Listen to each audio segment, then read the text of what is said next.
Round 7 of G2 against W7M now. W7M have now flipped on to be on the defense, and they're going to play this defense of the basement. We can see the site is the basement completely differently to how G2 defended it. You can see that there's still the same prep wall. However, Bakery has been single reinforced, double reinforced. Don't know why it wasn't shown from the other side. And then the wedding wall has been reinforced. Bakery is so far free for the attackers to take should they want it. The single wall to red exists, and the holes towards the coat check room exist. So that's 1, 2, 3, 4, 5 of the reinforcements. There are holes all across the wall between site and a shield that has been placed near the bunker. Should the attackers full clear and this shield still be up, it's actually very dangerous for the defenders to have that shield. So 5 walls there. There is then also 2 walls reinforce the freezer, or the the downstairs. It is called freezer as well. There's 2 freezers on Kafe. Bit confusing. So that's 7 reinforcements. Hatch is not reinforced, but an 8th reinforcement is used next to the hatch in terms of the dining room side. And then there is 1 more reinforcement, and that reinforcement is going to be the piano hatch. 1 reinforcement in pocket, same as G2 as for Bakery. If we look at the player positions, 2 inside a site, 1 on the white stairs, so that makes 3. 1 on the mid floor and 1 on the top floor. W7M are executing a roam where they've got players all over the place. They've got Solace up on the top floor. They've got a Frost on the mid floor. They also would have had a Warden on the mid floor, but it looks like he's reacting to a little bit of early pressure.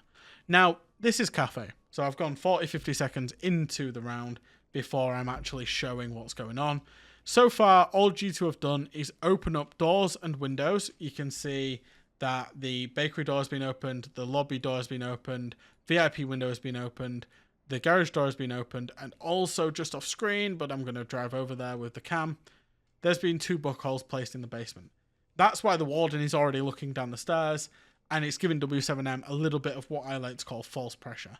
G2 are actually, by the looks of it, going to execute a full clear. If we look at where their player positions are, Benja is on the roof droning for himself. Blur is outside bottom white, putting that false pressure. Doki has already dropped the skylight in and is in long bar. Alamal's above the hatch, and Virtue's just about to get up there. So G2 are trying to bring the pace. They know that time is the biggest kind of killer of full clears. So they're trying to bring the pace, but they are executing a full clear. Now, KZ has got himself locked a little bit. Because realistically, the roam for W7M isn't supposed to be on the top floor. The reason that this hatch is reinforced and not opened is so that these players of W7M can play in and around the site. In and above the site, not in and around the site. You can see that there is pre-made vertical for the bakery walls and for prep. There is pre-played vertical because those players want to play in there. Now, if the piano hatch was able to be opened, then the attackers can just drop down. So the idea is you have all of your defenders playing on the mid floor, but KZ is already up on the top floor alone. He's got himself locked in a position, and it seems that G2 are fully aware of his position by the fact that they've droned him, and obviously the impact has now just come out. So he's got himself in a bit of an awkward position, but the Frost has come up to support him. Herds has made a really good play there to recognise that his player has got himself in a locked position, come up the stairs to support him. KZ then picks up a kill onto Alamal. Really, really nice from W7M. They've made the best of a bad situation, and they've put themselves into quite an advantageous situation. It's a 5v3. I say it's 5v3. It's kind of a 5v3, but it's going to be a 5v2 in just a second, because Volps has overreacted to the pressure downstairs. And if we go from his POV, he goes down and he tries to look for a pick, tries to relieve some of that pressure, gets some shots onto Blair, and then decides to re-peek it. And does get finished off. So, G2, they've not full cleared, but in the situation that they are in right now, they know that there are 2 people off-site. And they know that they've just killed 1 coming down from the white stairs. So realistically, there is a small window of opportunity here to just hit site. I don't know whether they take it, but they would have a 3v2 if they just hit site right now. Whether they have realized that and hit it is a completely different scenario altogether. Herds ends up going down because Virtue has lurked his way. What's happened there? Yeah. Virtue's got a slit in a window and has punished Herds rotating down the stairs. They know Herds rotated up because obviously Doki died. It's kind of unfortunate that the timing, because I think Virtue was here when Doki was making that entry, right? I think the timing has been a little bit off from G2's perspective.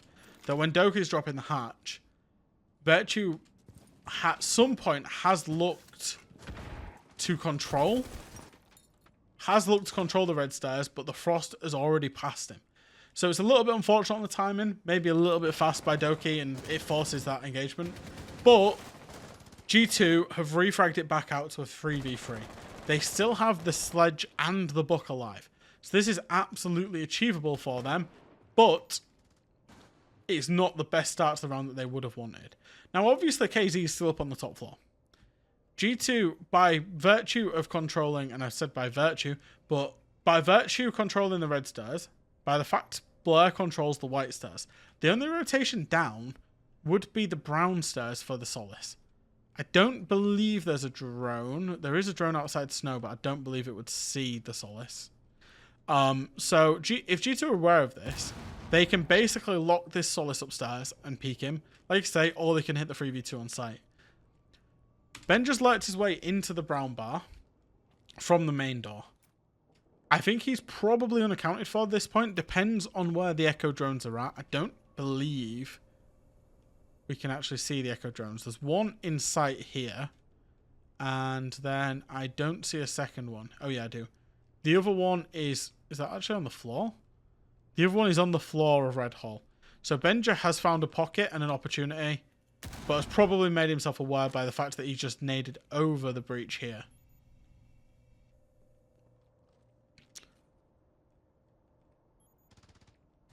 G2 still have a minute, and their attack actually resembles a lot now of what W7M's attacks resembled, which is just kind of the initial engagement and the initial plan has happened, and the defenders have won out, and you've just now got to lurk your way in, try and find an opportunity. JV gets the kill onto Virtue, who is trying to just lurk his way into the bakery. Benja gets taken by JV as well, and the book as well. JV's made a massive 3k there in the end. That's FPS for you, and that absolutely happens. I thought W7M did very well, and realistically, Herds and KZ won it on the initial engagements here. Could have been a little bit cleaner had Volps not have given his life for free, but overall, a very good round by W7M and a very good defense.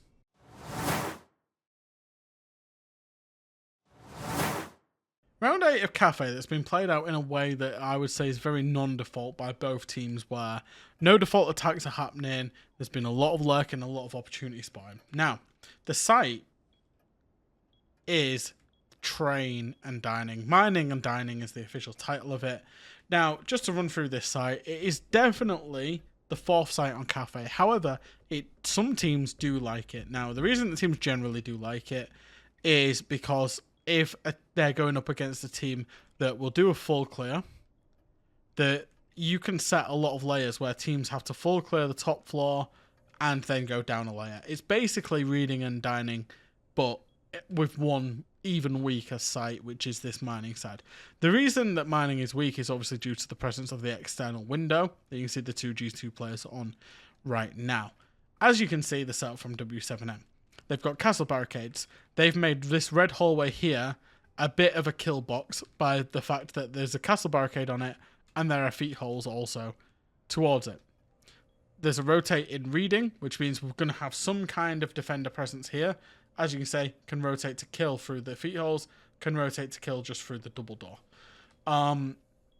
There's going to be a defender playing inside a train, absolutely. That's where they've got reinforcement. And then the dining bomb site is pretty much untouched apart from a reinforcement just on the top white wall as a bit of a power position. So 2 people in and around site and then 3 up on the top floor. This is where it gets a little bit exciting, I would say, because what you want to do when you're defending this mining site is you do not want the attackers to hop in and plan on any of this. And this is quite a unique feature, actually, for any bomb site. This bit of the room, you're able to kill with a C4. However, from below, because it's soft floor, however, all of this bit and all of this bit, and obviously I'm not dead straight, which is why it's a bit clunky, all of that bit that's in red is hard floor. It's a room with both hard floor and soft floor that's a bomb site. And that's a very rare trait. So, yeah, it's very hard to play this site from below in terms of verticality. But all of the floor above site, or basically most of the floor above site, is soft floor. But it's in piano, which is a tricky room to hold. So that's why you're seeing a setup coming in where top red is reinforced, the piano hatch is reinforced, and there are all kinds of reinforcements designed to stop the defenders taking piano, including a mirror window setup in the bathroom, and the second mirror window setup in cocktail to basically stop any attacker presence in the top floor. Lots of layers, lots of utility for them to remove. And this is where, if an attack does go top red down, they've got to work their way through all of this utility. And that's where it does become really good. Regardless of which site is on the middle floor, it becomes really good. Now, having rocked through that whole setup, let's look at what G2 are playing. First and foremost, Dokkaebi for the calls. Thinker for the extra HP. Amaru, that's going up a window or up a hatch. And then, obviously, they're playing two quote-unquote fragging ops. But also, the fact is, you can see already, we are 20, 30, 40 seconds into the round. Sophia's got the stuns out. G2 are going to try something a little bit fast. And I think we can see what it's going to be. Two outside of white. The Garrett hook is pretty much set for Doki outside of white. Two on the mining window. And then one player up on the hatch, who's then going to rappel down. I believe we're going to see something quite fast from G2 in terms of going straight into dining and trying to play at least 4v2 onto the two site players. The call is coming out now. You can see it's just changed to 1. So Bender is making the call now and goes in bottom white. The one player... Wow, he's going to go for a window plant on the side of Blair. Again, not C4able, but is susceptible to verticality from above, which is why you're seeing the sledge of Virtue on the window. Two players playing the window. And then as this is all going down, because there is the only Dokkaebi for the sound call, Doki is actually going to hit the back of sight, you would imagine, with that Garrett hook by going in the white window straight into dining. So G2 are trying to just flood sight in one aspect, plant in the other, and then hold it from the rappel after. So I'm going to put it in 0.5 speed. Let's see how it plays out. Well, first and foremost, KZ's got vertical onto that. It would be very, very silly if he didn't have vertical on towards that. Now, Ben just go in white, and Doki, instead of rappelling into the window, is actually just going to walk up the staircase. So far, it's not gone too well for G2. They've not cleared what they should have cleared. Julio has found the kill onto Virtue. Is he? Where? What? Where's he acquired this kill from? Has he just peeked it? He has. He's found the kill through the slot as Virtue's getting off the rappel and finds that kill. So, G2's fast play completely muted. Had Benjo and Doki have gone into dining and up white stairs, they might have found some success, but they didn't. Sophia's on the rappel, and this is probably, realistically, this rappel is where Alamau should have been when this was going down. Had Alamau been here, this whole play may well have worked, because KZ would not have been able to sit on that vert. As it was, he was just getting onto this window, which doesn't see where KZ was sat. So one small play, the net effect of which window Alamo is on is the same. Because if you look at the lines of sight from this window, you basically see all of that. And the lines of sight from the piano window, you kind of see what? Maybe actually all of... Let me draw it a bit better. you kind of see all of that, if that makes sense. So one small change, and this play actually goes down really well, but Alamo just got on the wrong window. Does manage to kill KZ, so that is at least a 3v4. Doki does find one on the white stairs. I'm not sure why the Jaeger of JV is overreacting to what's going on. He ends up dying as well. Julio is known in train. Now, the other two players are not known, and again, we've got to this exact same scenario that we keep getting onto, which is where the attack's primary plan has failed, but they then just try and lurk in and look for picks. This time, Ben just tried to lurk in, he drops the top red hatch. Alamo is obviously known by being on the hallway, and Doki is now being known that he was bottom white. I don't know where he's escaped to, actually. He's escaped all the way out of the building. So it's about whether Benja can make something just about happen. I think the movement from the defenders here is a little bit of an overreaction as well.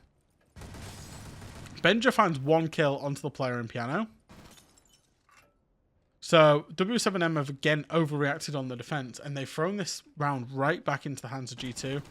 Benja finds the kill top red onto Volps, who again is trying to find a kill, when realistically W7M just could have just sat still in their places, played the site setup, played the power positions, and they would have been fine. And now it's all up to Julio, who literally 15 seconds ago, 20 seconds ago in game, was known to be trained. G2 have a fairly good idea at this point. Top floor is theirs, and they establish two really good drones. One in white and one in sight. They will know Julio's location, and they will be able to then play from that. He shoots the drone that goes white to reading, which means G2 are now aware and have a lot of freedom in what they want to do, what they want to try. They don't even, and I've paused this at an amazing time, they haven't even brought the diffuser with them because the diffuser is still in sight. They're playing completely for a kill at this point. Flash comes in, or stun comes in actually, from Alamo. They know that he's still in train, and they can just collapse it through. Doki ends up walking through red 90 and finding the kill. A very, very well recovered round from G2, particularly in the 3v3 Benja finding a play. I will say though that I think that W7M really threw that round, again, because they couldn't let go of their keyboards, because they couldn't play to the strengths of their strategy. They just wanted to find gunfights, and that played back into the attacker's favour.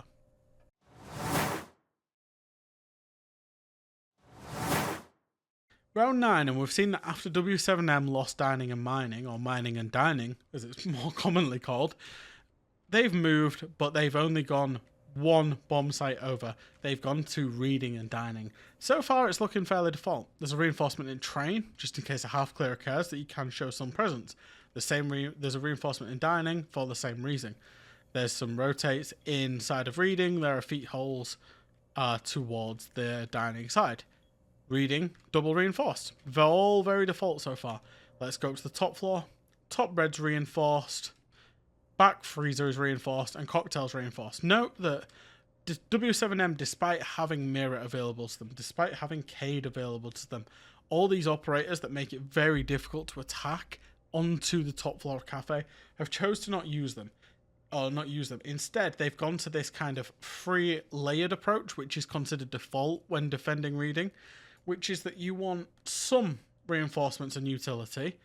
Top red. We've got that. We've got 2 red reinforcements. And we've got some mute jammers and bits and bobs around that the attackers have to clear and work through. Then we get into the middle of the top floor, and there is a shield. There are holes in freezer. And there is basically reinforcements of the back freezer. And then we get into number 3, where there are more walls that are reinforced in cocktail. And essentially, what W7M want is for the attack to start in 1, take time, progress into 2, take time, progress into 3, and then not have enough time to execute. It's an age-old default strategy that a lot of teams have been using since this variation of Kafe came out. Because then eventually when you do that, you run out of time, and then you, in the end, and how many times have we actually seen it, where the attackers then just have to drop down, walk their way into reading, and just die. So that's what W7 are playing. I would say, though, the fact Mirror is available, the fact Cade's available, they maybe should be playing to the strengths of that a little bit more, and could have played just the back line where the mirror windows for G2 were, that looked all the way through bar back storage, through freezer, and had a lot of long angles that really forced G2 to think about where they were going. So far, as long as G2 just go through their processes and work through it, they look like they will be absolutely fine on the attack. Now, I've obviously gone 45 seconds into the round because that's what Kafe is. What have G2 been up to? Well, they went to the roof, they opened the hatches. There's 2 out on the south rappel, and G2 have laid a bit of a trap.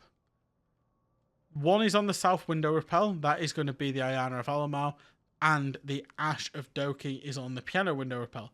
Their aim here is to create noise, and we've seen how much W7M overreact.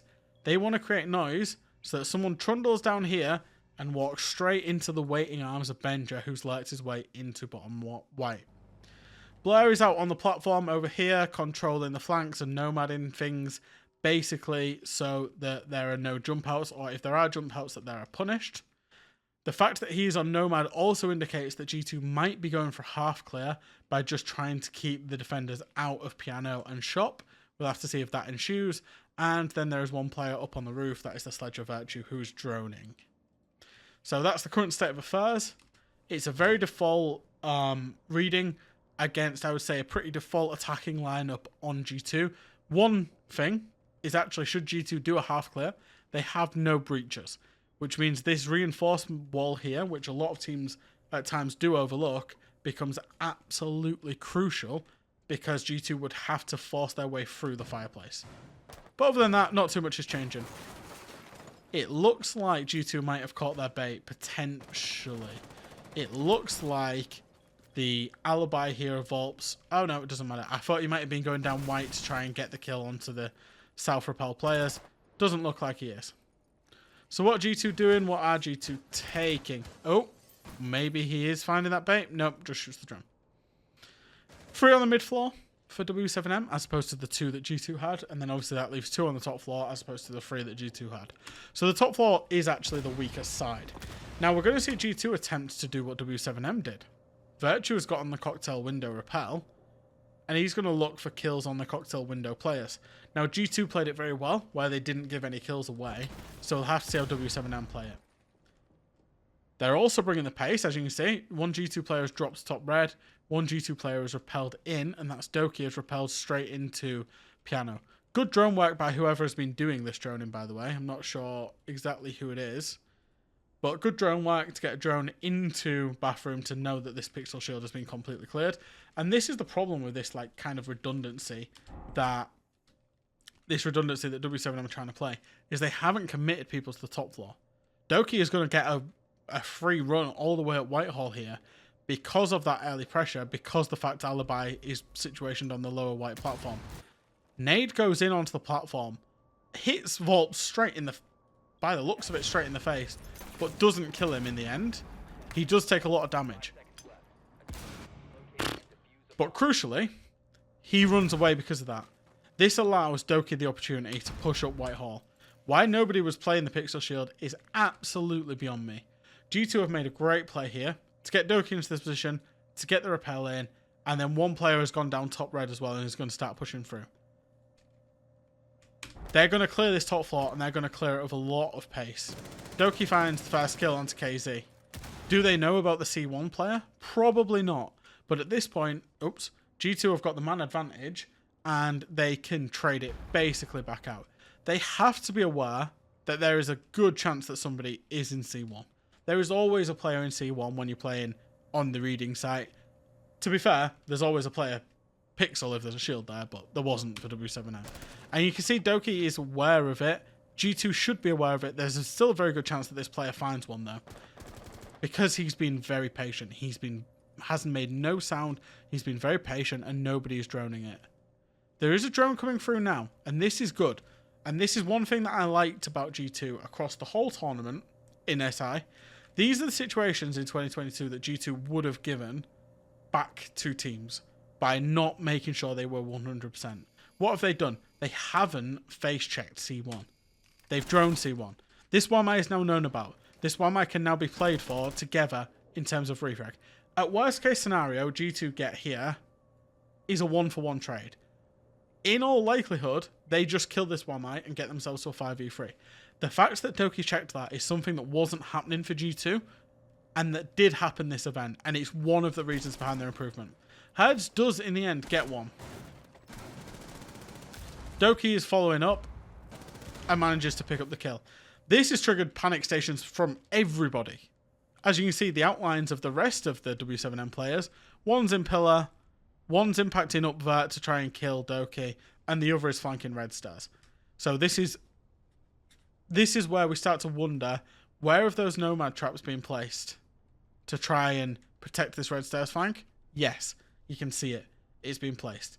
So this overreaction from W7M, potentially, depending on where the players are, could be punished. This pillar play, depending on if G2 are aware of him, could be punished. Nomad trap gets hit. Blair hears it. Doesn't pick up the kill, but at the same time as all this is going on, and I'm going to wind it back, at the same time as all this panic at the disco is going on, look who's going to have a little lurk up White Stars, who's been there the whole round, trying to set the bait, and he's going to have a little look at White Stars. It's going to be Benjo. So he goes and finds Julio. Now at this point, G2 know that they've got top floor. They've gone very fast. They've taken the pace. They've got the top floor. And this one drone of that Wamai has triggered this whole series of events of all this panic and engaged all 10, well, all the live players, which at that point was 9, right? Or 8. Blair now knows one was Red Stars. And he's hit a Nomad trap. So the only place he can be going, Red Stars, is back down. So he either goes all the way down or he goes more than likely into mining. So G2 are aware of that. But they know that they've got the top floor and they know that they can work through their processes. Bender has obviously also, at the same point, lurked his way into site, and thus Virtue then knows that he can drop laundry and take a challenge. So he knows that there's one player red 90 now. So both players have been known. Volps was seen top red or on Red Stars, and JV has now just been seen red 90. So G2 know that they can absolutely, if they hold above, they can absolutely plant if they want to, but it's just how do they get the diffuser there? Because Blair is just sat deep in cocktail.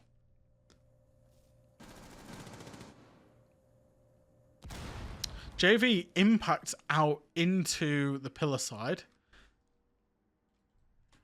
And I don't think there was a sound cue at all of it, to be honest. It doesn't seem that G2 are aware, but shots do come out and Doki has just heard them. Now, the flank was successful by Volps. After hitting the Nomad and taking some damage, he's ran back down red and ran back up red. So he's now a danger to G2, actually. If he manages to retake the vert, he can find success. Now, really nice play from Doki. Give him a lot of credit for this round. Doki is kind of just lurking, knowing that somebody has to make a play somewhere. So at this point, Blair has Ferrari down the hatch to go and plant. And if we look at the people as the plant's going down, what they're covering. Benja is holding towards reading. Holding the reading corridor. Virtue's holding a bottom white run up. And Doki is kind of just lurking, expecting some kind of movement. He's literally just keeping himself in an off angle, expecting some movement. Kills Volps. And then Benja gets the kill onto JV, who was last seen red 90. A good round from G2. They made a little bit more tricky work than they needed to be by allowing that top red flank.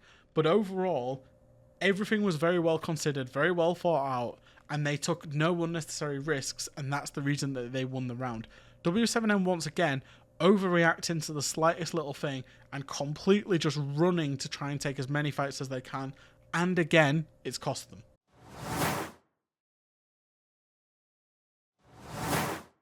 Round 10 of one of the more attacker-sided cafes that we've ever seen. Now, W7M going to go for, in a sense, a default strategy, but it's got a weird little adaptation and a little spin on it that I don't necessarily think is the best way that they could have played it, but hey-ho. Top red, double reinforced. Now, they've got a mirror window in the bathroom. You can see the Jaeger of KZ is playing on it right now. So they've got a mirror window here. Now, that's fine. Has long lines of sights. We see mirror windows in bathroom all the time. They're a bit tricky to deal with. But if somebody goes to the white hallway window, they simply get a line of sight and pop it.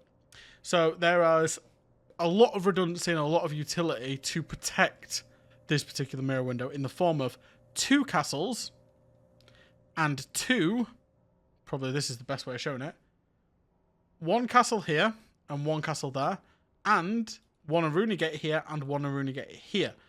Which means actually, should a attacker want to pop this castle, they need to work through 3 bits of utility. They need to work through 1 castle and then plus 2 Aruni gates as well.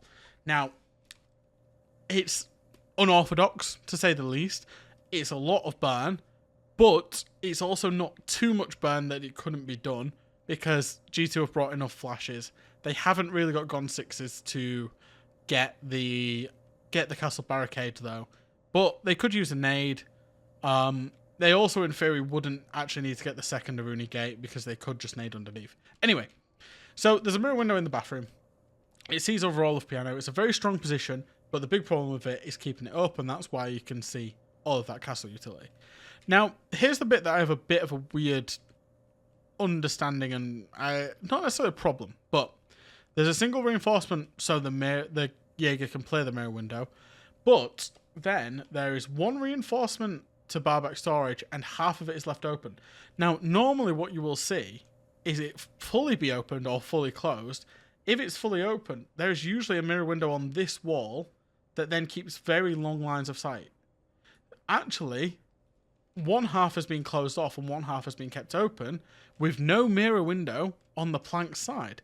And this is the bit that W7M for me maybe get a little bit wrong, because the mirror window is in C1. So there's a lot of thought process and a lot of utility to try and get this mirror window in piano, but then they half open the wall. You could maybe half keep it closed. It does provide an angle that should this guy, I suppose the reason for it is, should this guy face anything, any type of, engagement, then this Aruni can rotate out and peek alongside him. So it creates 2 angles that they can peek from, angle 1 and angle 2. And we did actually see Blair die to the rappel when he was defending it all the way through here to the Habana. So that's maybe the reason that it's done, but I would say it's much more unconventional when you could just run a mirror window here. So that's the setup for W7M, as you can see. In terms of operators, they've obviously got the castle and the Aruni to protect the mirror windows. There's probably a mute jammer on it as well. Yep, we can just about see it.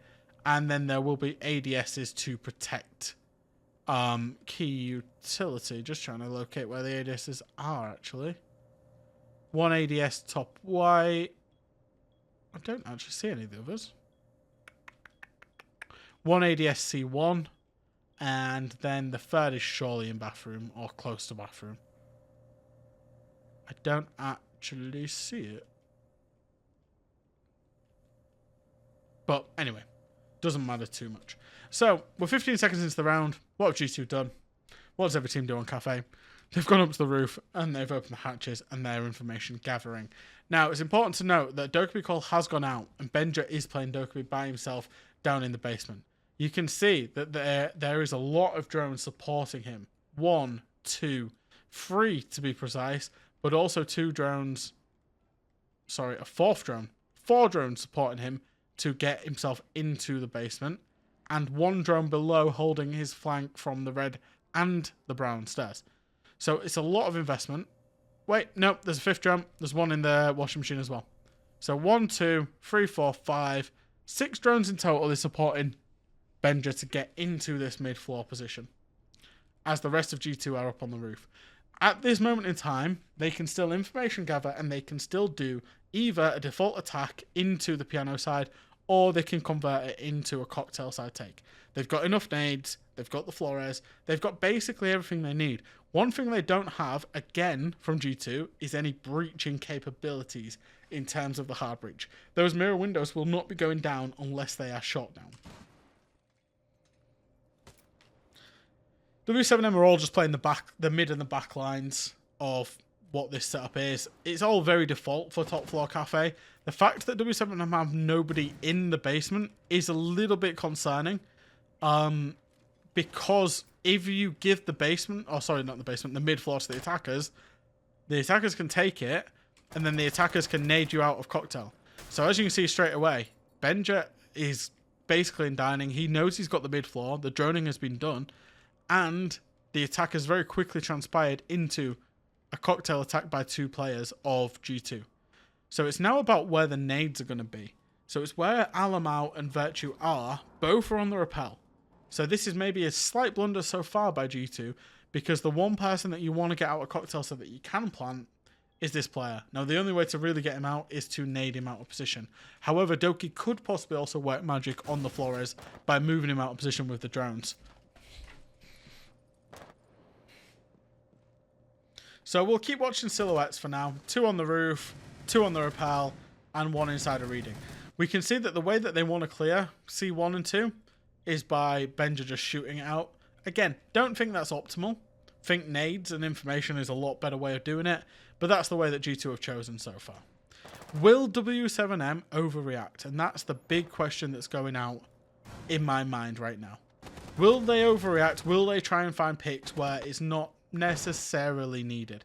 I think on the basis that 2 people are now downstairs, they have overreacted, because Benja has no capability to move anybody other than with very limited destruction on his DMR.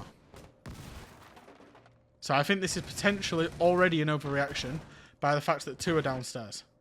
Herds can just exist. G2, if they're nading from windows, have no way really of getting them out. No reliable way of getting rid of herds. And that's exactly what we're seeing so far. So if Benja catches 1, then W7M have completely overreacted. Alamau has actually repelled in onto herds and gotten a kill, which is absolutely, in my opinion, absolutely criminal. Herds' responsibility, and I say this time and time again, is the only thing he should be focused on. The absolute only thing he should be focused on is worrying about heaven. And if he can't worry about it, somebody else should. Now, who else can? You've got a player playing planks, and you've got a player in piano. You've then got 2 more players downstairs that are overreacting onto Benja that could be players that were going into pillar to hold on to heaven. Now, what G2 do is great, and what whoever's on the hatch, Doki and Blair, do is great. By spamming the flashes down, flash goes down. Who is it that does it? Somebody throws a flash down. Herds was fully white, and the repelling has occurred when he was white. But again, he's looking at Flores drones. I said Doki needed to work some magic. He's looking at Flores drones. He's looking at anything but heaven. He concedes heaven. So G2 have now won heaven in like an unorthodox way by brute forcing it. They've got themselves into a great position here, because Benja's lurking below. Alamau's in heaven, and as long as they can clear out this planks player, they can just repel in and plant completely for free. Blair has also dropped the new hatch here, and he's just going to kind of lurk for anybody that's on the what is now the backline, anybody piano and kind of main, you know, the main site and the bar. He's just going to lurk and try and collect any freebies there. This opening kill, and you know, a lot gets stressed about the opening kills. It's not always crucial for a round win or loss. This opening kill so far is crucial. G2 are in such an ascendancy now.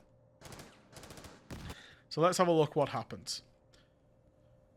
The mute of Vault is now sprinting, because what he wants to do and what W7M wants to try and achieve is they want to C4 Alamau back out of heaven and try and retake and re-wrestle the control away.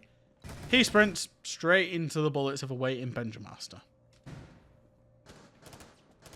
And again, overreactions, panic stations. Julio, again in a desperate bid to try and kill Alamau, swings out, gets punished, gets killed. So now what do you have? You've got one player in red 90 that's gone downstairs, that overreacted on this case of Benja, and one player that's in Cigar Shop. Cigar Shop goes back into piano and just completely runs away because... Was he flashed? I think Blair might have flashed him here. If we watch it from his POV.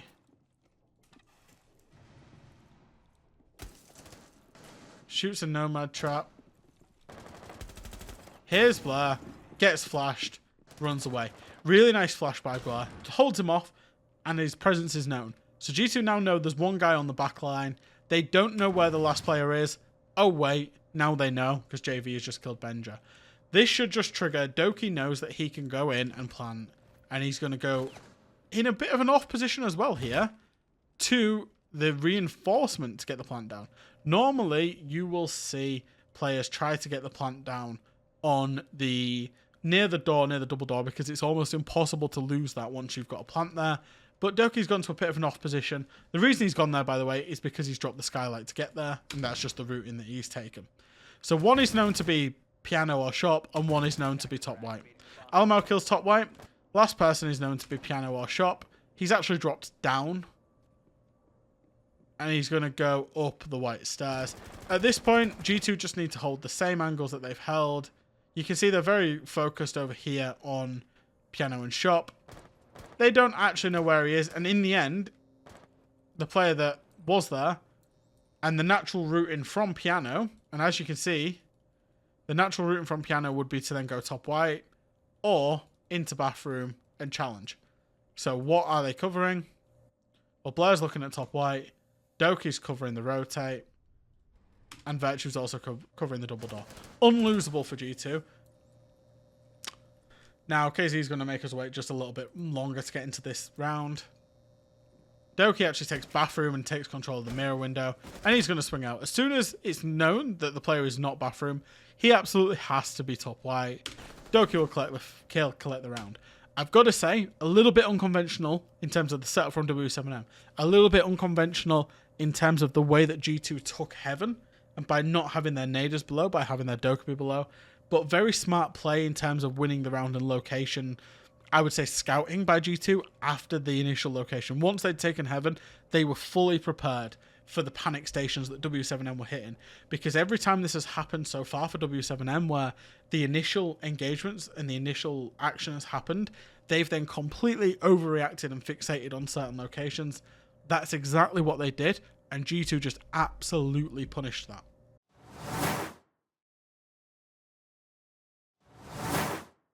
Round 11 and potentially the final round of Kafe in this 6 invitational final between G2 and W7M. Now, W7M have defended this before, and what they did was they did a roam strategy that basically relied on a massive play between Herds and KZ to win the round for them. In this roam strategy, they double reinforced off Bakery, they double reinforced off Freezer, and looked to play 2 on site and then 3 guys off site. That is pretty much exactly what we're seeing so far from W7M in this setup. So it's exactly the same. Some slight differences in operators. We've got KZ playing the Alibi instead of the Solace, but no real difference in identity or strategy. Now, the one thing that I did note last time that they defended this was, should G2 do a horizontal take, they would be able to get Bakery for free and probably the Breach for free. Or should they do a VIP take, they would be able to do the same. Now, the one thing that they would encounter is pre-placed verticality, but they can deal with that when they come to it. And based on G2's lineup already, we can see that it looks like they are going to go straight outside and go for a Bakery take. We see 1, 2, 3 bodies outside Bakery. I think there's a 4th body in spawn. Yes, there is. And then one guy is on the rappel. Is this Alamo? Yeah, potentially going to go to the roof. So there's going to be a little bit of presence top floor, but it looks like G2 predominantly are going to take Bakery. Roof hatches have been opened by Alamo, or have been opened now, and 4 players are outside Bakery. So we're going to focus our attention onto Bakery. Alamo has literally just gone up to the roof, opened the hatches, and left. Now this is important, and the fact that he's on Dokkaebi is important because these top 4 players remain engaged. If these hatches are opened, it creates false pressure that somebody might drop down the hatch, that somebody might be coming. And you can see that they are very, very focused. There's still 1 player on the top floor, and the roam is still in strategy. Now, G2 need the roam to still be happening so that they can find the weak point in terms of taking Bakery and taking this map control. That's exactly what they do. Bakery established. And G2 are in. So this Bakery take is going on so far. Now, here's another important bit. G2 are bringing the right tools for the job. It was important to note that I believe that W7M actually struggled when they were on their attack by not bringing the right tools for the job. G2 have brought the IQ. That means that Almal with the impact EMPs can just straight away get rid of the Cade Claw. Now, the same thing is going to happen is whenever JV tries to trick this, because he is Cade, he is playing close breach, that Doki and Almal need to be in sync. One EMP goes out. Thermite charge goes down. Did he throw the second one? I believe he did, and I believe it got pinged on the basement, and I think Almal threw one high. Other one was called low. Throws it low. That is both Cade Claws. Both Cade Claws disengaged. And the breach is off. Call comes out from G2 as well. C4 goes out the breach. A G2 win the battle of the breaches. Now, big blunder from W7M here. And this guy is so good at opportunity spotting. And this guy is going to be Benja Master. Now, what you want in your players is you want players that find holes. And I say it's a blunder. W7M are running a roam strategy. Now, with that roam strategy, the one thing that you cannot do, realistically, if you know that a bakery taker is coming in, and this is why it was so important that Alamo opened the roof hatches, and this is the cascade effect. Because the roof hatches were opened, the roam stayed true. Because the roam stayed true, nobody dropped down. Because nobody dropped down, nobody from W7M was taking control of Red Hall or Coat Check. And this allowed Benja Master, and as this is all going on, let's just look what Benja Master does.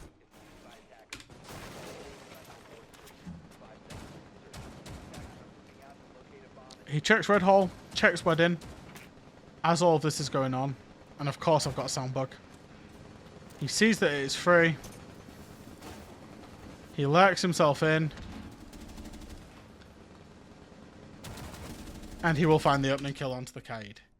Now I'm just going to reset this lobby because of the sound bug. So Ben just found that first kill. And that is all because of a cascade effect because of the hatches on the top floor by being opened and by keeping the roam true. Obviously the Dokkaebi call also helps. This Cade is between a rock and a hard place and ends up dying. But that is G2 taking the first advantage. Benja, by the same token, on this peak, has also seen this player. So G2 know that there is definitely one player on site. They know from experience that there's likely 3 players top floor. They will have droned this vertical and seen it. So this is a separate issue that they then need to deal with once they get there. But they're not quite there yet. They've just established in the ground. Volps has been tagged up. He is the mute. So they know that he is above. We'll see how this continues to play out. Now the rotation is coming from KZ, who thinks, oh, actually, maybe I should go back downstairs. But he's answering another phone call from Alamal. The Dokkaebi is proving so useful for G2. And again, what did G2 do? I'm going to praise it because they didn't previously do it. In previous iterations of this roster, they would have pushed through and carried on trying to be a tidal force. They double drone. Make sure they get one drone downstairs. What's site looking like? Is it clear? What information do we have? And they'll find the player playing Deep Freezer. Alamo gets downed on the breach. Don't know if he gets finished off. Looks like he does. So Alamo's now on cams. But there's a lot of information. They know that G2 know that they're facing verticality above, and they know that there's one in freezer. They've got probably a fair assumption that the hatch is open and that somebody might drop at some point.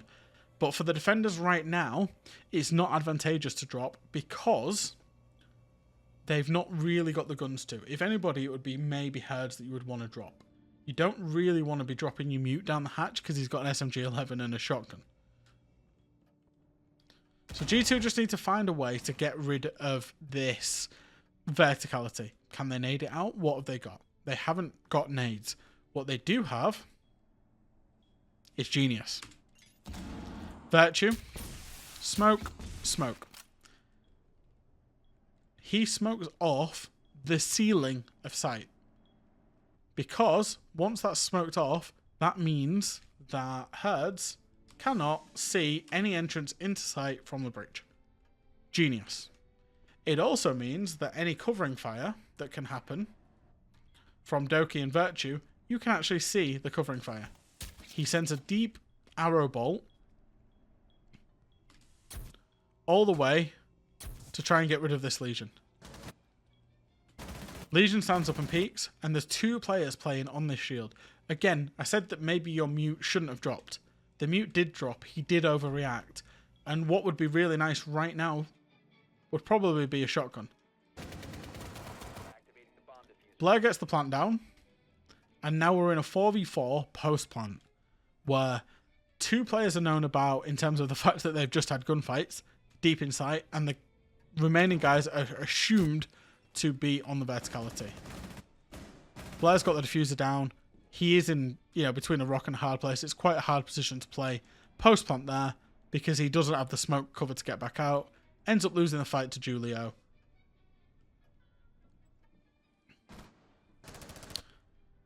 Flank drone sees the flanker.